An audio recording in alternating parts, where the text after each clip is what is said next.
Hello everyone, welcome to my channel. I hope कि आप सभी ठीक होंगे और आप अपना भी ध्यान रख रहे होंगे और आप सभी की तैयारी भी अच्छे से चल रही होगी। अगर आप चैनल पर न्यू आए हैं तो चैनल को सब्सक्राइब कर लें, जिससे कि आगे आने वाली वीडियो का नोटिफिकेशन आपके पास आ जाए। तो आज हम एनालिसिस करने वाले हैं दिल्ली पुलिस मॉक टेस्ट का।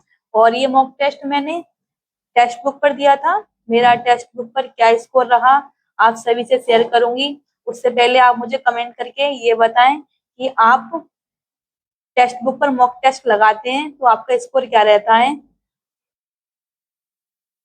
मेरा जीएस में 3 क्वेश्चन रॉन्ग हुए थे, क्योंकि मुझे जीएस इस मॉक टेस्ट की हार्ड लगी थी और 33 राइट हुए थे मेरे। और इसमें से एक हिस्ट्री से गलत हो गया था, एक साइंस से गलत हुआ था और एक करंट अफेयर से गलत हुआ था। टोटल 3 क्वेश्चन रॉन्ग हुए थे। और मेरा रीजनिंग में स्कोर ठीक रहा, क्योंकि रीजनिंग नॉर्मल पूछी जाती है। 2 से 3 क्वेश्चन कैलकुलेटिव होते हैं, बाकी रीजनिंग का लेवल नॉर्मल रहता है। मेरा रीजनिंग में 24 राइट है। 1 क्वेश्चन मुझसे रॉन्ग हो गया था और वो क्वेश्चन सिमिलरिटी से था, उसका लॉजिक मेरे समझ में नहीं आया था। मेरा ये एक क्वेश्चन गलत हो गया। और मैथ में मेरे 30 राइट हैं, 1 रॉन्ग है। 1 मैंने अटेम्प्ट नहीं किया, क्योंकि उसकी मुझे लैंग्वेज समझ में नहीं आई, इसलिए मैंने उसको स्किप कर दिया था। और कंप्यूटर में मेरे 7 राइट हैं, 2 रॉन्ग हैं। अब मेरा कंप्यूटर में स्कोर ठीक आने लगा है, क्योंकि जब मैंने शुरू में मॉक टेस्ट देने शुरू किए थे तो मेरे 4-5 के समथिंग स्कोर रहता था कंप्यूटर में। अब 2 से 3 क्वेश्चन बढ़ गए हैं, कभी 8 भी ठीक हो जाते हैं, कभी 7 भी। ओवरऑल मेरा स्कोर 77 राइट है और 7 रॉन्ग है। टोटल मेरा स्कोर था 75.25। आप मुझे कमेंट करके बताएं कि आपका स्कोर क्या रहा और आप किस किस प्लेटफॉर्म पर मॉक टेस्ट लगाते हैं। टेक्स्ट बुक पर लगाते हैं, आरडब्ल्यू पर लगाते हैं, टीडब्ल्यूए पर लगाते हैं। आपको अगर नहीं भी लगाते तो आपको मॉक टेस्ट लगाना चाहिए अलग अलग प्लेटफॉर्म पर, क्योंकि सभी का लेवल डिफरेंट होता है और इससे हमारे लिए ही बेनिफिट है, क्योंकि इससे हमें टाइम मैनेज करना सीख जाएंगे और हमसे जो गलतियां होती हैं उसमें उससे उससे करने से बचेंगे, जिससे कि एग्जाम में गलतियां कम हों और सभी का लेवल पता चलेगा।